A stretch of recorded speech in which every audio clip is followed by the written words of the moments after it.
अध्यक्ष doctor Babanrao Taywade sir आपल्यासोबत आहे. सर, ओबीसींना कमी आरक्षण मिळाल्यामुळे तुम्ही हायकोर्टात गेले होते. हायकोर्टानं निवडणूक आयोगाला निर्देश दिले. निवडणूक आयोगाचं उत्तरही तुमच्याकडे आलं. आता काय पुढे?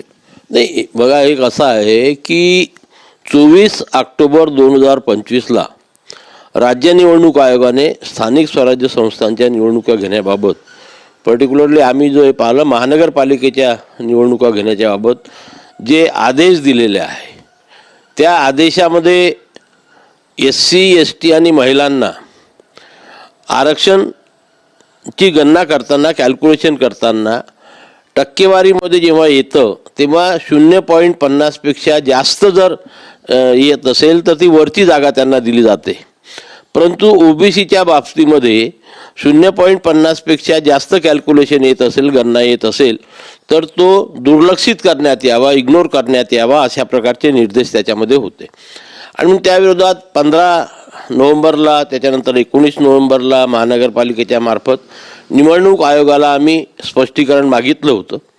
ते आम्हाला वेळेच्या आत मिळालं नसल्यामुळे आम्ही उच्च न्यायालयामध्ये दाद मागितली आणि उच्च न्यायालयाने मग निवडणूक आयोगाला तशा प्रकारचे निर्देश दिले की 2 तारखेच्या आत तुम्ही यांचं रिप्रेझेंटेशन सेटल करा. त्याप्रमाणे आम्हाला निवडणूक आयोगाकडून त्यांचं उत्तर मिळालं. पण ते उत्तर एवढं हास्यास्पद आहे की त्यांनी असं सांगितलं की 24 ऑक्टोबर 2025च्या आदेशामध्ये जे निर्देश दिलेले आहे त्यामध्ये ओबीसींचं आरक्षण हे 27% जास्त होत असल्यास तो दुर्लक्षित करण्यात यावा असे निर्देश देण्यात आलेले आहे. त्यामुळे आपलं रिप्रेझेंटेशन मान्य करण्यात येतं. इथे 27% जास्त जातच नाही आहे ना.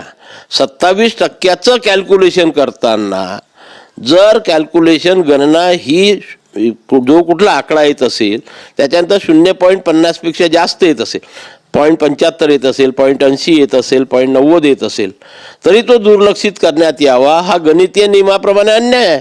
आणि शेड्यूल कास्ट करता वेगळा नियम, शेड्यूल ट्राईब करता वेगळा नियम, महिलांकरता वेगळा नियम आणि ओबीसी करता हा वेगळा नियम होऊ शकत नाही, अशी आमची निवडणूक आयोगाकडे मागणी होती. तीच आम्ही उच्च न्यायालयामध्ये मागणी केली होती. आता काल उत्तर आलेलं आहे. आम्ही पुन्हा उच्च न्यायालयाकडे दाद मागू की हा आमच्यावरती होत असलेला अन्याय आहे. नियम सर्व कॅटेगरीचा करता सारखे असायला पाहिजे. 3 कॅटेगरी करता वेगळे आणि एका कॅटेगरीकरता वेगळे हे असल्या प्रकारचे नियम होऊ शकत नाही. काल राज्य निवडणूक आयोगानं जे तुम्हाला उत्तर दिलं किंवा मेल पाठवला त्यावर तुम्ही समाधानी नाही? बिलकुल समाधानी नाही ना. त्यांनी काय म्हटलं आहे की 27% आरक्षण जास्त जात असल्यास अपूर्णांक दुर्लक्षित करण्यात यावा. 27% जास्त जाऊनच नाही राहिलं ना. 27%च्या आतमध्येच आहे. फक्त गणना कॅल्क्युलेशन हे करताना 0.50च्या वर जात असेल तर आम्हाला वरचा आकडा देण्यात यावा, तो दुर्लक्षित करण्यात येऊ नये. पण पूर्ण मग ते 0.90 असो, 0.95 असो, 0.85 असो ते दुर्लक्षित करून राहिलेले आहे. आणि म्हणून ज्याच्या ठिकाणी असं 0.50 पेक्षा जास्त कॅल्क्युलेशन येते तिथे आमचं एका जागेचं नुकसान होते. सर, महाराष्ट्रात किती जागेंचं नुकसान होते साधारण आकडा जर सांगायचं झाला? नाही, जसं आता आपल्याकडे महानगरपालिकेमध्ये प्रत्येक महानगरपालिकेमध्ये एका जागेचं नुकसान होते आहे. जिल्हा परिषदेमध्ये नुकसान होते आहे. काय आता नगरपंचायतच्या तर होऊन गेलेल्या आहे, त्याच्याबद्दल आम्ही काही बोलणार नाही. पण पुढे ग्रामपंचायतच्या निवडणुका आहे, हे आहे.